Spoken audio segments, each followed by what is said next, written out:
comment on est arrivé à ce moment où on ordonne à Greg Bovino et à la totalité des agents de la Border Patrol de quitter Minneapolis dès aujourd'hui, dans les heures qui arrivent. Comment on est arrivé là? Évidemment, il y a eu, et Thomas, on va commencer par ça, la pression des vaguelettes. Et parmi cette pression-là, il y a eu une pression publique de célébrités. Souvent, on se dit, voilà, les célébrités, à quoi ça sert? Les célébrités, ça sert à démontrer que la bulle a été percée. Un autre exemple de cette bulle percée, avant que tout à l'heure on parle des organes de presse plutôt politiques, les organes de référence, les journaux de référence qui sont le Wall Street Journal, le New York Times et le Washington Post, lorsque vous avez TMZ, on avait vu la même chose sur René Good, qui fait ce genre de tweet, vous savez que vous avez un problème. Parce que le public est abonné à TMZ, ce n'est pas le public qui va s'intéresser d'habitude au quotidien de la Maison-Blanche. Il s'y intéresse absolument pas.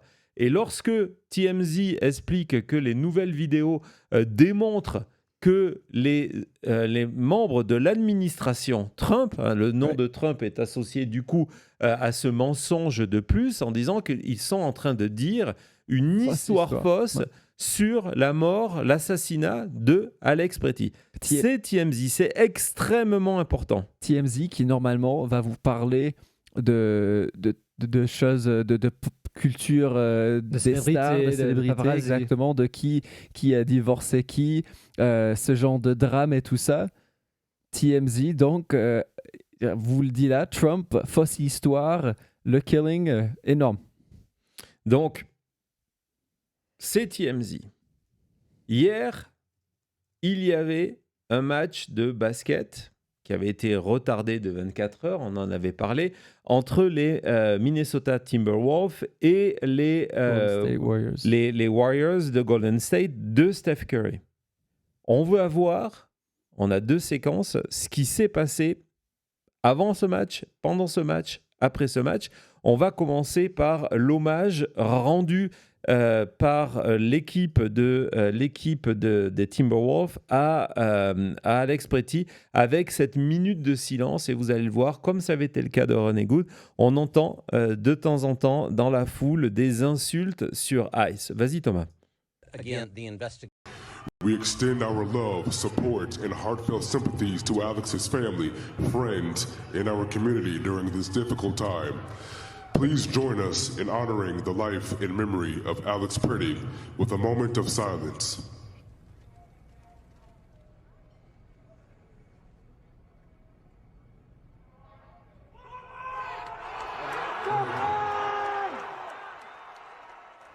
Donc, le rejet, vous l'entendez, c'est important de parler de cette... Parce que là, on sort, à chaque fois, on sort de cette bulle des gens qui s'intéressent pour venir toucher l'essentiel de l'opinion publique. Pendant le match, regardez, lorsqu'il y a des pauses, et il y a souvent des pauses qui sont souvent des pauses publicitaires dans les sports américains, lorsqu'il y a ces fameux temps morts, ces time-out, pour le public qui est dans l'arena, dans la salle de sport, il y a de nombreux spectacles. Regardez le t-shirt lors de cette attraction qui est validé et qui est rendu possible par l'équipe de NBA des Timberwolves. Vas-y Thomas.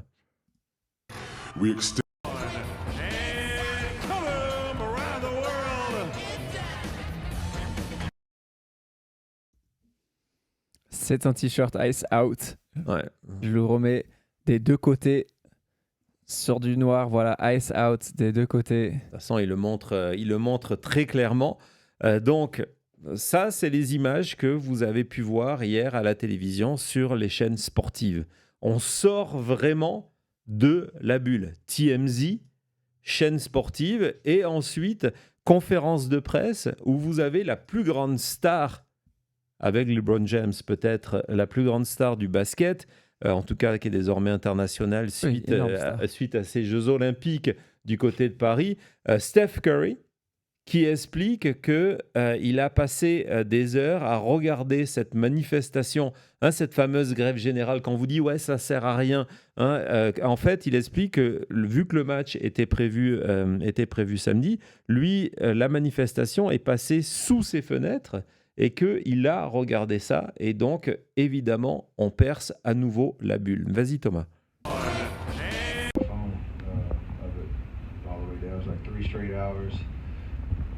Negative 10-degree weather. It was beautiful to see that turnout. That speaks to how important people felt to have their voice heard, and those elements and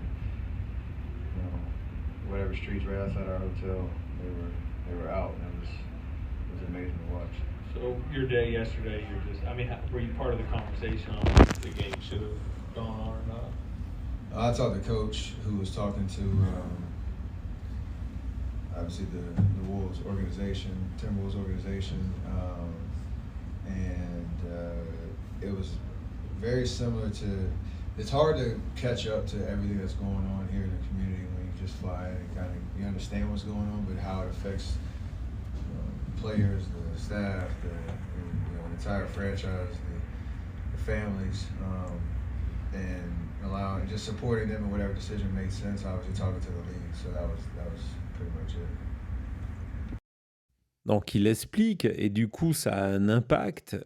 Steph Curry, il explique qu'il a vu ces manifestations, comment c'était quelque chose de magnifique de voir ces gens avec ces températures polaires en train de manifester, combien tout ça était important, qu'après ça a été la discussion pour de voir ces opérations qui sont faites au niveau local. La bulle est percée aussi lorsqu'une artiste qui a 200 millions de followers sur Instagram, qui est Katy Perry, publie ce genre de message s'adressant directement à la communauté, à sa communauté, 200 millions de personnes, en leur disant, voilà, c'est votre tour de prendre vos responsabilités, vous devez agir, c'est votre tour d'appeler vos sénateurs et de leur dire que vous vous opposez à ICE, au financement de ICE, etc., etc. Et tout ça, alors on peut s'en moquer en disant les stars, ils sont déconnectés, les libéraux d'Hollywood, etc., etc. Mais ça a de l'impact. Ça a de l'impact parce que on n'est plus dans cette bulle médiatique. On perce, ça devient une histoire qui prend une ampleur, qui devient une telle pression pour Donald Trump que du coup, il est obligé d'agir. Et quelque part, je ne dis pas que c'est grâce à Katy Perry, mais c'est cette succession d'événements qui font que même un Donald Trump qui a une majorité au Sénat, même Donald Trump qui a une majorité à la Chambre des représentants, qui contrôle tous les pouvoirs, les médias, les milliardaires, la Cour suprême, est obligé de faire marche arrière et de céder. Et en parlant de médias, oui, vas-y. C'est que quelques exemples, j'allais dire, on aurait pu vraiment faire toute une émission en vous passant que des artistes, des acteurs, des actrices, des chanteuses qui ont fait ce travail-là ces derniers jours. Et justement, dans le même esprit, il y a une autre séquence qui a été virale sur les réseaux sociaux, et on va la voir tout de suite, qui a eu cet impact où les Américains se sont dit, mais qu'est-ce que nous sommes en train de faire ? C'est lorsque une des représentantes du syndicat des infirmières et des infirmières et infirmiers, je vous rappelle que Alex Pretty était un infirmier qui travaillait dans les services d'urgence de soins intensifs, pour les anciens combattants.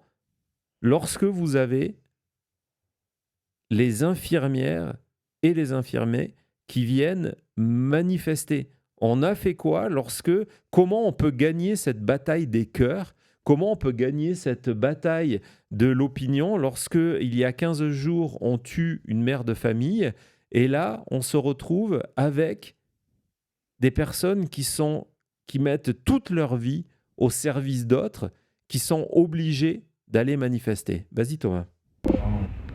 This is Mary Turner, President of National Nurses United. But more importantly, I'm an ICU nurse right here in the Metro. And we're at the site where one of our own nurses, Alec Petty, was murdered. He was a VA nurse, an ICU nurse, that cared for our most venerated patients, our veterans.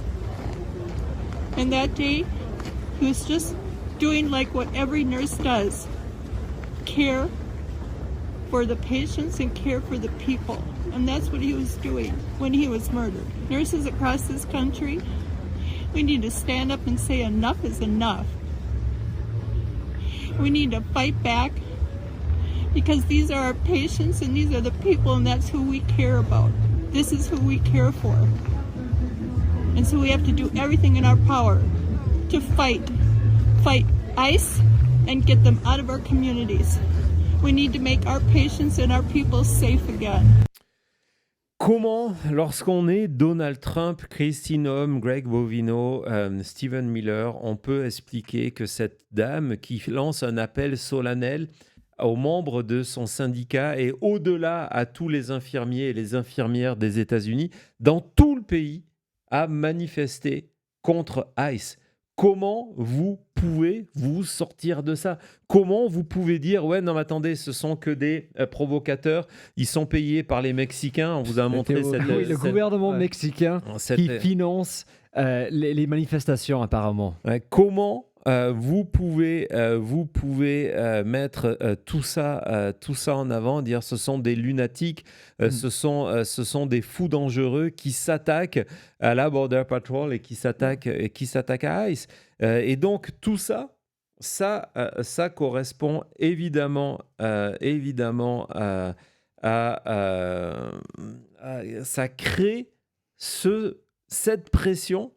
Hein? On est vraiment dans ce que, Thomas, comme il y a beaucoup de nouvelles personnes qui nous regardent, est-ce que tu peux nous expliquer une nouvelle fois c'est quoi ce principe des vaguelettes? Parce que c'est vraiment ce que nous sommes en train de vivre. C'est exactement ça, c'est cette idée que tout le monde qui se met ensemble de plein d'endroits différents, avec de l'espoir, envoie une vaguelette et ensemble, ces vaguelettes forment une vague qui est si forte, avec tellement d'énergie qu'elle peut après faire tomber les plus grandes murs d'oppression, d'injustice. C'est ce que l'on est en train de voir. Et quand on a vu ces images, je vous ai repasse encore une fois du nombre de personnes qui étaient là à manifester, à marcher dans les rues de Minneapolis. Tout ça, voilà, tout seul, vous êtes une vaguelette, mais ensemble, regardez cette vague. Ouais, et je vous rappelle que samedi, on vous a passé cette interview de AOC qui était sur CNN et qui expliquait que justement, on était à un moment tournant de l'histoire des États-Unis. Dans le même esprit, ce matin, The Bulwark a parlé de notre Gettysburg, en disant voilà, c'est notre Gettysburg moment au sein de la nation. Hein, c'est le moment en pleine guerre de sécession. Cody, tu vas en parler? Tu sais ce que c'est ou pas? Oui, bien sûr, c'est une adresse de Lincoln, un discours de Lincoln qui commence avec cette fameuse phrase « 7 years ago », qui parle que déjà à l'époque, pour eux, il y avait ce moment clé pour les Founding Fathers qui ont décidé ok, il faut sauver ce qui va devenir la nation des États-Unis. Donc, il y a eu cette action qui a été prise et que pour lui, cette bataille à Gettysburg pendant la guerre qui était la plus sanglante pour les États-Unis, c'était exactement ce moment-là qu'il fallait continuer le combat pour que le bien vaincre. Et donc, maintenant, c'est dire que c'est à nous de refaire pareil. Voilà. On reviendra tout à l'heure sur ces manifestations et sur cet impact, mais je voulais vous donner un des contextes. Mais évidemment, ce qui a fait aussi craquer Donald Trump, on le sait, c'est une série de sondages internes et une pression de son propre camp. On en parle tout de suite après.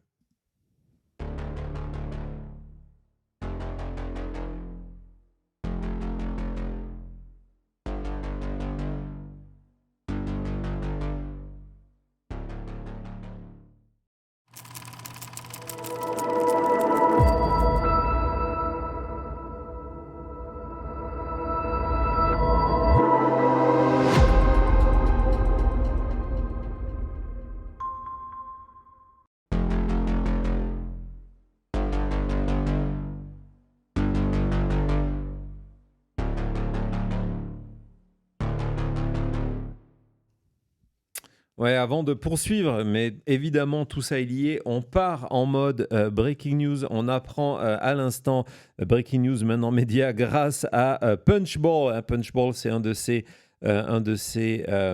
titres historiques américains qui s'intéresse qu'à la vie au niveau du Congrès, que Kristi Noem, à l'instant, vient d'accepter, alors qu'elle avait refusé chaque fois à l'envoyer de ses représentants, elle vient d'accepter, elle n'a plus le choix, j'imagine que la Maison-Blanche lui a dit qu'il fallait le faire, de venir témoigner publiquement dans une audition publique sous serment le 3 mars prochain, donc c'est pas tout de suite, et peut-être que d'ici le 3 mars, à la vitesse où vont les choses, peut-être elle ne sera plus là. Ce qui ne veut pas dire, d'ailleurs, tout à l'heure quand je parlais de démission, que ses responsabilités s'arrêtent parce qu'elle n'est plus en poste.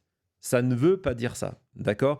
Et donc, elle vient d'accepter de venir témoigner en personne, sous serment, le 3 mars prochain devant le Judiciary Committee du Sénat. Donc voilà, ça va être popcorn, ça va être énorme. Elle a été déjà convoquée, on lui avait demandé de venir plusieurs fois au niveau de la Chambre des représentants et au Sénat, et à chaque fois elle avait refusé. La dernière fois qu'elle était passée, on s'en souvient, elle était partie en expliquant qu'elle avait oublié qu'elle avait une réunion d'urgence. Avec le bébé dans les bras. Elle était partie avec le bébé dans les bras pour se protéger, avec un bébé dans les bras qui était sa petite fille, pour pas qu'on vienne lui poser des questions. C'était son bouclier humain, un petit peu comme le grand courageux de Elon Musk a fait en permanence avec son fils sur les épaules. Et donc voilà, et on avait appris qu'évidemment son excuse était complètement bidon. Je peux vous dire que le 3, ça va être chaud brûlant. Si vous n'êtes pas encore abonné à la chaîne, faites-le, parce que évidemment, nous serons là pour vous faire vivre, comme on vous a fait vivre le témoignage et l'audition publique il y a quelques jours de Jack Smith. On va vous faire vivre ce moment en direct. Non, Maryse, évidemment, elle n'a pas le choix. Elle a tout fait pour refuser. Cette convocation datée d'une dizaine de jours, elle n'y avait pas répondu. Là, elle n'a plus le choix. Greg Bovino vient d'être, qui est son protégé, vient d'être renvoyé dans ses quartiers. Elle a été ce matin lancée, on a commencé à la balancer sous les roues du bus, vous allez voir. Et donc voilà, elle n'a pas le choix. Elle va témoigner le 3 mars devant le Judiciary Committee du Sénat. C'est donc, une énorme nouvelle. Ça sent, j'ai vu que je crois que c'était un message de mail, ça sent la poudre. Effectivement, ça part dans tous les sens. Lorsqu'on vous dit que le titre de cette émission, c'était la panique, c'est la panique à la Maison-Blanche. Quand est-ce que vous avez eu autant, en si peu de temps, en 2-3 heures, autant d'événements qui sont autant de défaites pour Donald Trump? Parce que, évidemment, du côté de Donald Trump, maintenant, on va penser à sauver le soldat Trump en disant, c'est pas nous, c'est Kristi Noem, c'est Bovino, c'est Stephen Miller.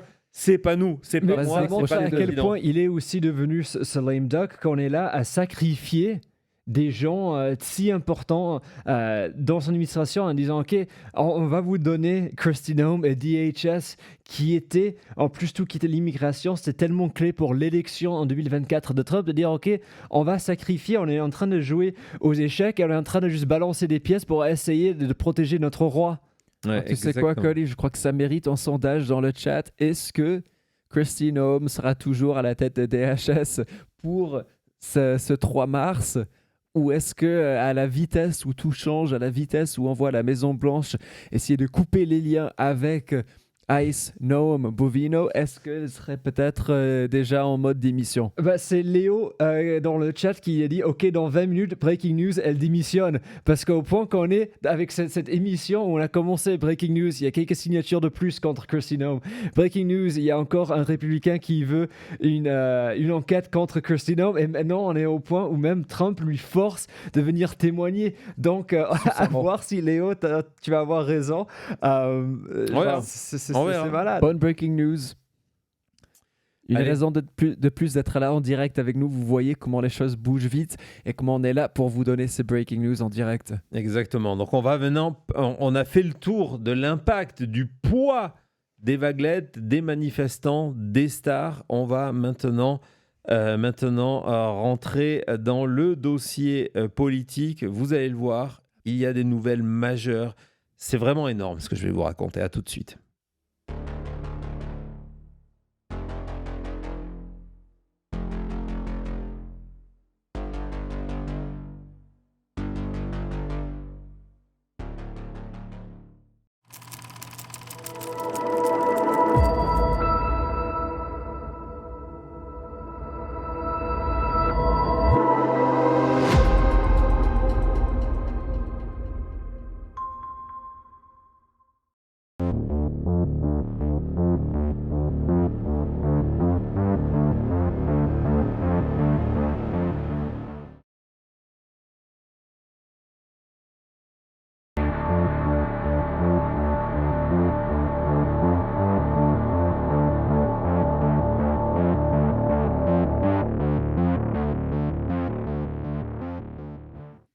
Ouais, autant vous dire que le sommaire de cette émission a été éparpillé façon puzzle depuis un moment.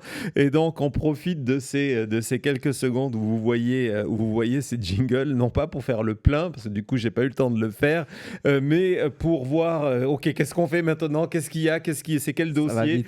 Qu'est-ce qu'il faut faire? Encore une fois, si vous êtes membre de la team, excusez-moi, de la team MM, petite vague, ou grande vague d'ailleurs, hein, on n'est pas dans de la vaguelette près, de Thomas, parce qu'il est encore une fois en train de jongler avec une tonne de documents pour rendre cette émission la plus intéressante possible. Oui, ce n'est pas un podcast audio, c'est une émission vidéo avec des tas d'images.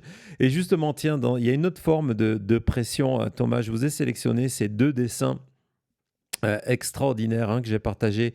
Le premier, vas-y, montre-le, que j'ai partagé sur mes réseaux sociaux, c'est comme les mèmes. Il y a eu énormément de mèmes, j'en ai partagé quelques-uns ce matin sur Maintenant Média, mais en général, c'est l'impact de ces images. Pour l'administration Trump, ces images ont un impact terrible. Évidemment, il y a les images de la mort de Alex Pretty, mais c'est aussi la manière dont aujourd'hui, là, le public voit ICE. Vous comprenez très clairement. Et regardez cet autre dessin je crois que c'est Bill Brow qui met en avant, on revient sur cette déclaration de Donald Trump qui avait dit lors de sa première campagne qu'il pouvait tuer quelqu'un au milieu de la 5e avenue et que sa base continuerait à voter pour lui. C'est exactement ce qui se passe, mais regardez, c'est avec ICE sur les épaules. Et ce dessin est aussi important parce que oui, on est en train de beaucoup parler de Kristi Noem et de ce que je vous disais, de Bovino, et on va parler de Stephen Miller, mais n'oubliez pas que tout ça est validé par Donald Trump. Il a cette volonté à chaque fois de dire que quand quelque chose ne va pas bien, la responsabilité ne va pas à lui, que le buck il ne s'arrête pas là en disant non, mais regardez, et c'est ce qui est en train aussi de se passer, cette décision de renvoyer chez lui Greg Bovino, cette obligation d'avoir Kristi Noem qui va témoigner devant le Sénat. C'est aussi une manière, ne l'oublions pas, de Donald Trump de tenter de se protéger et de dire non, c'est les autres. Et pourquoi il tente de se protéger? Parce que on va le voir sous forme de différents articles. Il y a une véritable rébellion au niveau des républicains. Une véritable rébellion au niveau des républicains. Il y a, par exemple, certains qui... tu as montré ce tweet-là, qui est le tweet d'un rédacteur politique de RCP qui est au niveau des sondages, en disant si vous voulez savoir comment l'opinion publique est en train de vivre ça, et donc Donald Trump est en train de vivre ça, vous avez à la fois la déclaration d'Obama hier, vous avez la déclaration de Bill Clinton, je pense qu'on peut la montrer, Thomas, la déclaration de Bill Clinton qui met en avant le fait que 2 secondes. Oui, qui met en avant le fait que j'ai perdu le film à tout ça est inacceptable. Oui, et qu'en fait, le point le plus important, c'est pas que la condamnation de Ice, mais c'est de se dire, c'est un moment, on parle de cette Gettysburg, c'est un moment clé pour notre histoire, pour l'histoire des États-Unis. On revient à Gettysburg en expliquant que oui, on a eu un modèle d'une démocratie pendant 250 ans, mais c'est ce qui est en jeu maintenant. C'est ce qui est en jeu maintenant. Et si on perd la démocratie américaine là, il n'y a aucune garantie qu'on y reviendra un jour. Donc, c'est cette gravité du moment qui signifie que l'opinion américaine a conscience que nous sommes en train de vivre un tournant. C'est vraiment important. C'est aussi pour ça que ce matin, je vais vous montrer cette unanimité dans les médias. Ce matin, le New York Post, qui a fait toutes ces unes qui défendaient Donald Trump, qui défendaient ses opérations, appelle à New York Post. Ce sont les propriétaires de Fox News. On va y venir.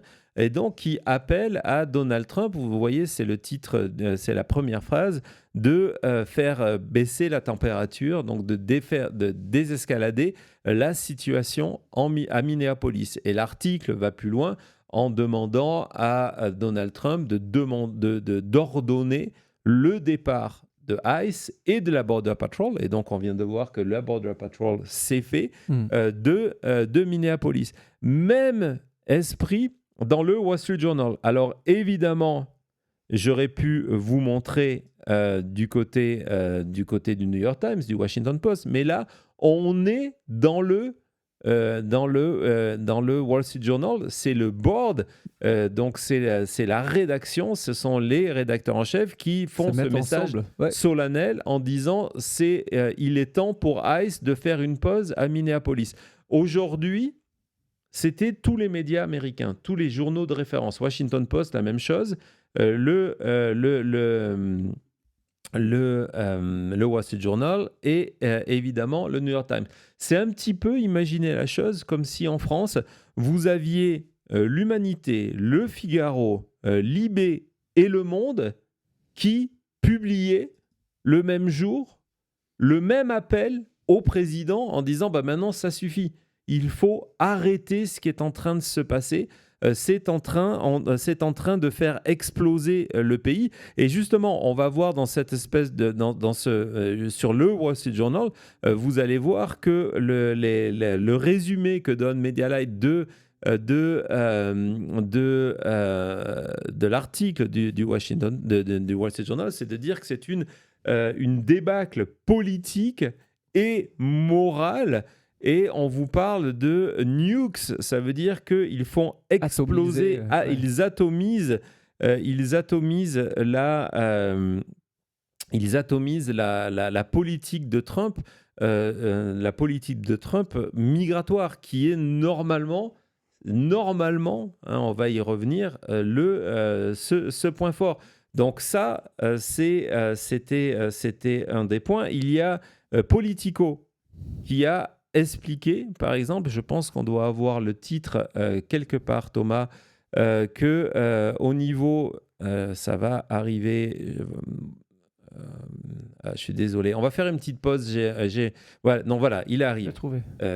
Exactement, je ne me rappelais pas le titre, regardez, c'était ce matin un article de Politico qui nous expliquait que le Parti républicain est en train de freak out, en se disant, on va tout perdre, en train de flipper. À cause, c'est flipper, on va tout perdre à cause de tout cela. à cause de ce qui est en train de se passer. Et ça a du sens qu'on voit ces unes. Et après, on voit déjà ce matin ou aujourd'hui, un lundi, tout ce qui s'est passé du côté des nouvelles sur Ice, Christine Home, Bovino renvoyé de Minnesota, tout ça. C'est parce qu'il y a cette panique à travers le camp républicain et la Maison-Blanche au même temps. Alors, ce qui est intéressant à ce moment-là, quand l'article est écrit, il conclut qu'ils sont effrayés de le dire à Trump. Il précise dans son article qu'ils craignent d'être punis par Trump, ils n'osent pas lui parler. Entre-temps, il s'est passé beaucoup de choses, et entre autres, des démissions ou des retraits de campagne. On va voir que du côté de l'Iowa, c'est une terre rouge. Ce matin, communiqué de presse d'une élue qui pourtant avait le soutien de Donald Trump, en annonçant Shannon Lundgren, qu'elle retirait sa candidature. C'est elle qui avait fait cette conférence, ce meeting au milieu d'une journée dans une ville où il n'y avait personne pour essayer d'éviter. Non, c'était pas elle. Ce n'est pas elle. Donc ça, on ne préfère en ce moment, lorsqu'on est républicain, on ne veut même plus aller devant les électeurs. Il y a eu une autre nouvelle ce matin en Breaking News. Garantie des gagnés. Exactement. Il y a eu une autre annonce surprise dont personne ne s'attendait, directement dans le Minnesota. Donc vous le savez, en novembre prochain, il y a des élections. Il y a des élections pour le Sénat, des élections pour la Chambre des représentants, mais aussi des élections pour le poste de gouverneur. Du côté des démocrates, Tim Walz n'est plus candidat, mais ça sera Klobuchar qui est candidate et qui devrait gagner. Et du côté des républicains, il y avait deux candidats. Il y a évidemment Lindell, My Pillow Guy, et il y avait un candidat sérieux, représentant du monde des affaires, qui s'appelle Chris Madel. Chris Madel, les sondages le plaçaient évidemment au-dessus de My Pillow Guy. Et donc, ce matin, Thomas, tu vas couper la première minute, ce matin, il a fait cette annonce-là. Vas-y, Thomas. This is Mary Turner. I love Minnesota. Friends and supporters enough for getting me here. You've been there for me, and I will forever be grateful. But today, I announced the end of my campaign. I have two primary reasons for this decision. Number one, I cannot support the National Republicans' stated retribution on the citizens of our state, nor can I count myself a member of a party that would do so. I support the originally stated goals of Immigration's and Customs Enforcement's Operation Metro Surge in locating and deporting the worst of the worst from our state. And I've seen many examples of ICE arresting non-U.S. citizens in Minnesota convicted of serious crimes, including murder, rape, and child sexual assault. No reasonable person should want these people here, and I am glad that they are gone. But Operation Metro Surge has expanded far beyond its stated focus on true public safety threats. United States citizens, particularly those of color, live in fear. United States citizens are carrying papers to prove their citizenship. That's wrong. ICE has authorized its agents to raid homes using a civil warrant that need only be signed by a Border Patrol agent. That's unconstitutional and it's wrong. Weaponizing criminal investigations against political opponents is unconstitutional, regardless of who is in power. Republicans and Democrats alike have engaged in this misconduct. And both must... Wow. Donc voilà, donc c'est le favori des républicains. c'est un candidat qui aurait dû avoir le soutien de Donald Trump. C'est le candidat qui aurait battu Mike Lindell. Qui aurait battu Mike Lindell dans les primaires. Et il annonce qu'il retire sa candidature. Pourquoi ? Et non seulement qu'il retire sa candidature, mais il précise qu'il ne peut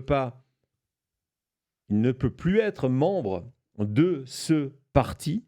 Et il attaque directement les opérations de ICE sur le terrain en expliquant qu'il ne respecte pas la Constitution. Il précise en plus qu'à l'origine, il soutenait cette opération. Hein, ça rappelle un petit peu ce que... c'est quel message on a passé hier où la personne disait vous avez pu voter. Oui, c'est même Tim Walz qui disait Tim Walz, ouais. Vous avez le droit de dire I didn't vote for this, de la manière de dire oui, j'étais pour cette stratégie d'être sévère sur les pires du pire qui sont ici, les criminels, etc. Mais vous avez le droit de dire je n'ai pas voté pour cet abus de pouvoir contre des citoyens américains, contre des familles qu'on est en train de voir là. Et c'est exactement ce que Chris Madel a dit, c'est que j'étais pour ça, mais il a pas peur de dire que ce n'est pas ce qu'on nous a promis. Ouais. Et tu peux nous passer, nous montrer justement le Minnesota Star Report qui en parlait. C'était vraiment une surprise. Personne s'attendait, le Minnesota Star Tribune, en disant que, regardez, il arrête sa candidature alors parce qu'il ne peut pas apporter son soutien à cette vengeance fédérale contre le Minnesota. Et donc, en précisant dessous qu'il n'est pas le premier, il y a d'autres républicains au niveau de l'État qui sont dans cette même position. C'est assez exceptionnel. Hein. Et je préfère ça. Je suis d'accord avec Maître Eolas qui nous dit que c'est exactement ce qu'on lui a promis. On revoit les panneaux de mass deportation now et tout ça. Mais on est arrivé au moment où si ce n'était pas là que les républicains ou les gens qui ont voté pour ça disent assez, c'est assez, on serait où, quoi? Donc, respect à Chris Madel pour avoir expliqué tout de suite pourquoi il a démissionné ou retiré sa candidature. Mais énorme nouvelle, ça aussi, à Minnesota. Ouais, énorme nouvelle. On va partir en mode breaking news. C'est une petite breaking news, mais je veux vous montrer la dimension de ce qui est en train de se passer. J'ai 2 nouvelles à vous partager qui brisent un petit peu ce que je suis en train de faire, mais souvent, c'est une des questions qui arrive lorsqu'on parle des vaguelettes. C'est ce qui est en train de faire le mouvement No Kings. On en parlait hier entre nous. No Kings a prévu une énorme manifestation nationale. L'idée au début, c'était de se dire on va attendre le printemps parce que les conditions pendant l'hiver, et on ne veut pas donner à Donald Trump le fait de lui donner un chiffre qui soit plus bas que la dernière fois et qu'il dise, vous voyez, No Kings, ça intéresse personne. La preuve, il n'y a personne qui est allé manifester. Et donc, évidemment, ils viennent de s'emparer de ce qui est en train de se passer, et ils appellent non seulement les membres donc de tous ces comités à travers les États-Unis de documenter, d'exercer les droits à documenter ce qui est en train de se passer à travers tout le pays. Ils vont donner des outils pour permettre de sauvegarder toutes ces vidéos d'abus policiers. Et l'idée derrière tout ça, c'est de faire une manifestation géante et une projection. Alors, je ne sais pas sous quelle forme, si ça va être un documentaire ou quoi que ce soit, mais de garder tous ces documents-là. Et dans un autre sens du travail sur le terrain, Ro Khanna, on en parle très souvent. Il est vous le savez, dans le cadre de l'affaire, c'est un élu démocrate de la Californie qui est un des co-sponsors de la loi Epstein. Mais au-delà de ça, il est un des signataires de la pétition pour lancer la procédure d'impeachment contre Kristi Noem et Pam Bondi. Il demande aussi Pam Bondi. Et aujourd'hui, au moment où je vous parle, là, en direct, donc on va voir juste une séquence. Ro Khanna est avec les manifestants de Minneapolis. Vas-y, Thomas. Because Trump has now pretty much sent a letter to Tim Walz that is coming across as hostage taking in a way. He basically says if they will find a way to cooperate and pull back CBP if he turns over voting records, cooperates with ICE. All of these things seem like non-starters to me. What are your thoughts on all that? Well, it's unacceptable, and he needs to come here and talk to people. They just want their lives back. Minnesotans are good people. They're hurting. They're grieving. The small businesses are closed. There's a welcoming community. They don't want federal agents on the streets shooting Americans, detaining immigrants with violating their human rights. We need the ICE agents out. We need to restore the community here. And I am going to be introducing a 10-point plan. No new funding for ICE. Repeal the $75 billion supplemental to ICE and tear down this agency and put an agency under justice with oversight. So I'm just here first and foremost to thank people in Minnesota. They are courageous. They are good people. They're loving people.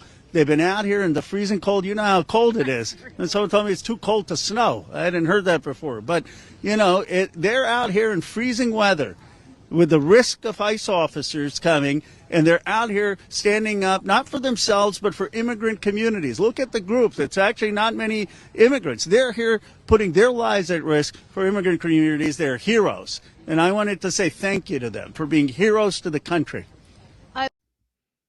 Voilà, donc on n'est pas simplement dans ce qu'il faut faire, le financement de ICE, etc. Mais vous voyez, hein, il est sur le terrain pour remercier justement tous ces manifestants, ces résistants, ces vaguelettes, en leur disant vous êtes des héros, pas simplement pour le Minnesota, mais pour les États-Unis. Et dans le même esprit, tant qu'on est dans cette rubrique un petit peu Breaking News, je viens de te l'envoyer à l'instant. Du côté des sénateurs, hein, je vous parlais tout à l'heure que Kristi Noem a annoncé qu'elle serait donc, elle viendrait témoigner le 3 mars.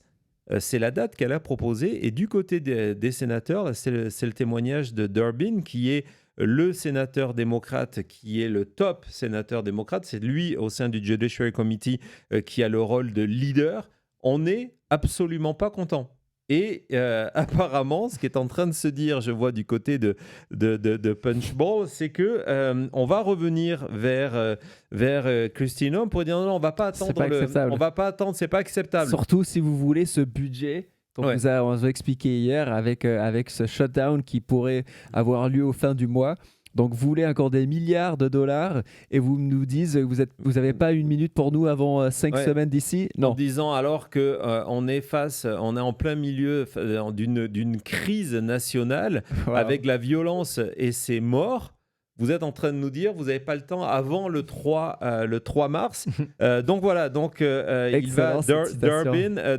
va aller consulter ses collègues républicains pour forcer une date bien avant ça. Encore une fois, abonnez-vous, cliquez sur la sonnette de notification. Elle ne peut pas prendre un de ces jets qu'on a financé avec ce budget d'ICE pour venir parler plus rapidement. Écoute, ils vont... Elle en a 2 maintenant. Elle en a 2 de jets privés. Donc j'espère que vous avez noté la date du 3 mars dans votre calendrier avec en crayon et pas du stylo, parce qu'on va voir. Voilà. Donc on était en train de parler, de cette crise politique qui fait que Donald Trump est en panique complète.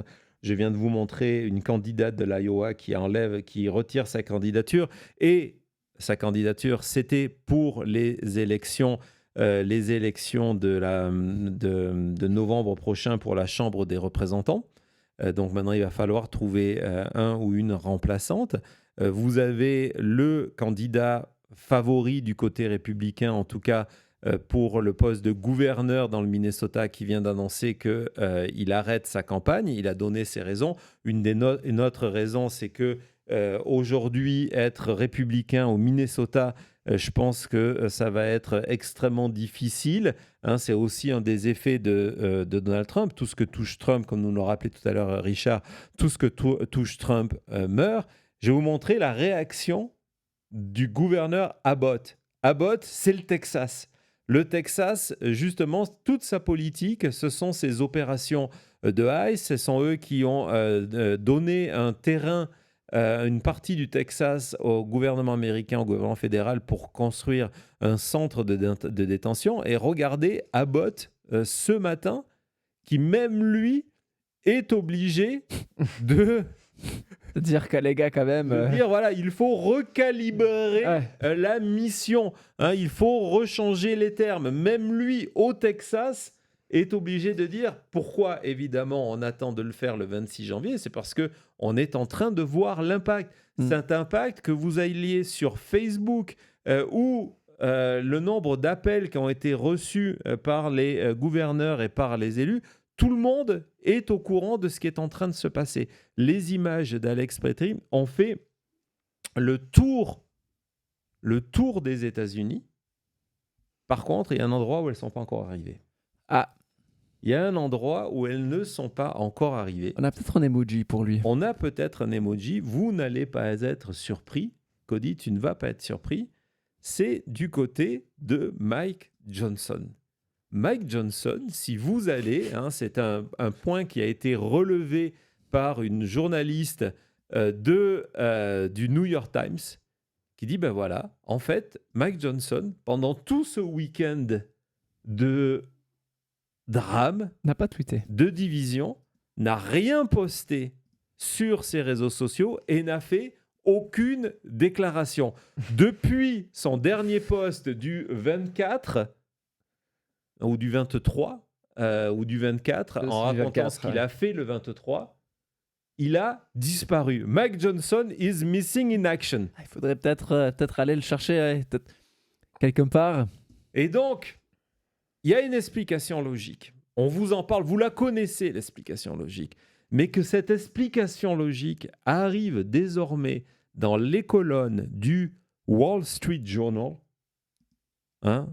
et celle-là, elle va vous faire plaisir, du Wall Street Journal. On va regarder le Wall Street Journal aujourd'hui, l'extrait qui explique qu'une des raisons du silence et de la gêne de Mike Johnson, c'est que désormais, sa majorité est tellement fine que s'il y a un absent, ils n'arrivent plus à passer aucune loi, mais pire encore, s'il y a un républicain qui meurt ou qui décide de démissionner, et on voit cette vague de démission qui est en train de toucher les républicains, il pourrait perdre la majorité et son poste avant les élections.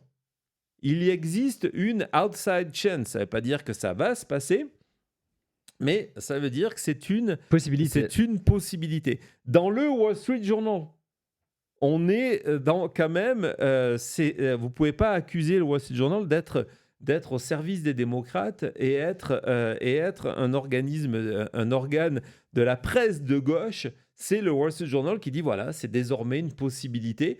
Et donc, c'est pour ça qu'il n'est même plus capable de prendre une position, parce que s'il apporte son soutien à Trump dans les premiers jours, comme l'avaient fait énormément d'élus qui se sont rangés derrière la version officielle, il va se brouiller avec certains membres du caucus républicain qui sont opposés à ce qui est en train de se passer. S'il va dans ce camp-là, c'est avec les autres. Résultat, il peut se brouiller avec personne. Et donc, sa meilleure position, après nous dire, interview après interview, je ne suis pas au courant, etc., c'est dire, ah ben moi, je suis parti en week-end, les gars. Je suis pas là, vous vous débrouillez, vous trouvez c'est quoi. Moi, je ne suis plus là. C'est fou, non? C'est fou. On a Mike Johnson, Kristi Noem, Pam Bondi aussi, tous à 2 doigts ou à un républicain d'être à la rue, quoi.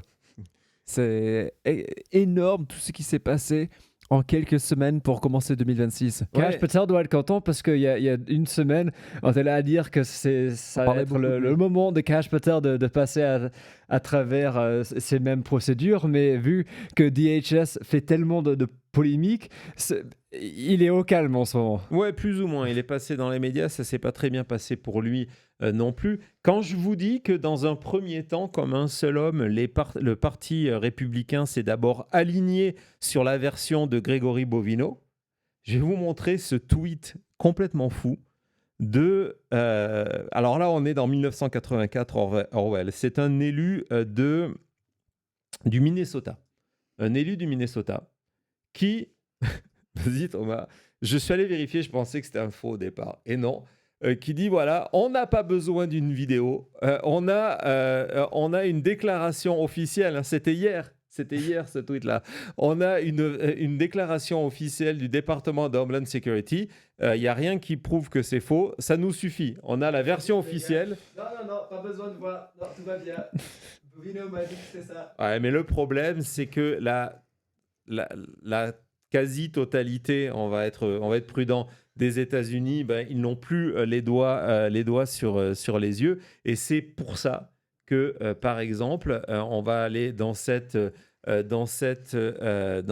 article, je ne sais plus la source, mais on nous parle en gros, ou ce tweet, en nous expliquant, voilà, qu'on est arrivé, hein, c'est Dan Shapiro, qui est un ancien ambassadeur américain, qui explique, voilà, c'est le tremblement de terre, hein, le sol est en train de trembler. Donald Trump l'a vu. Et on parle de tremblement de terre au niveau de la population américaine. Donald Trump le voit, les membres du Congrès le voient, les gouverneurs républicains sont en train de le voir. Le peuple américain n'acceptera pas que des citoyens pacifiques soient descendus dans les rues par des agents masqués fédéraux. Des agents masqués fédéraux. Des têtes vont rouler, hein, c'était hier, et donc voilà, la première tête, c'est celle de Bovino. Kristi Noem n'est pas loin. Et en parlant de masques, de ces agents masqués, hier, Eric Swalwell vient de publier son premier spot de campagne. Vous savez qu'il est candidat aux primaires démocrates pour devenir gouverneur à la place de Gavin Newsom, qui termine son terme. Et on va voir ce spot-là parce qu'il annonce son programme par rapport à ICE et la Californie. C'est radical. Vas-y, Thomas. Because Trump... So my advice to ICE, just quit. Walk off the job. For this will forever haunt you. Civilized societies don't have mass militias swarming our streets, but Donald Trump has turned our communities into war zones. Trump's turned ICE into an angry army of cocked weapons roaming our streets with their safeties filed off. So here are the rules when I'm governor. If you refuse to unmask, you'll lose your driver's license. If you work for ICE, you're disqualified from ever working for the state. I will use every statute to keep you off the streets, every power to protect the people. And to ICE agents, you don't wear your mask just for anonymity. You wear your mask for moral cover. It hides your identity from us, but also your humanity from yourself. It allows you to commit atrocities. So my advice to ICE, quit, walk off, and do it now, before you kill another nurse named Preddy or a mom named Good. Voilà, donc c'est un appel direct à ICE en leur disant qu'au niveau de la Californie, s'il est élu, il prendra tous les pouvoirs pour ne pas engager les agents de ICE et qu'il va tenter, avec les pouvoirs qu'il a, d'interdire le port du masque. Ça fait partie aussi, hein, on parle de ces discussions financières au niveau du Sénat, un des points que les républicains souhaitent obtenir avec une nouvelle négociation budgétaire en disant, nous, le financement de ICE, oui, peut-être, mais à condition que, entre autres, il y a plein de choses dans ce que les démocrates demandent, mais entre autres, l'interdiction du port du masque. Ouais, c'est une vidéo c'est extrêmement clair, hein, le message, ouais, exactement. Le message est passé. C'est très bien. Et c'est ce qu'il nous faut en ce moment, des messages clairs. Ouais, des messages clairs. On va en voir d'autres. Allez, à tout de suite.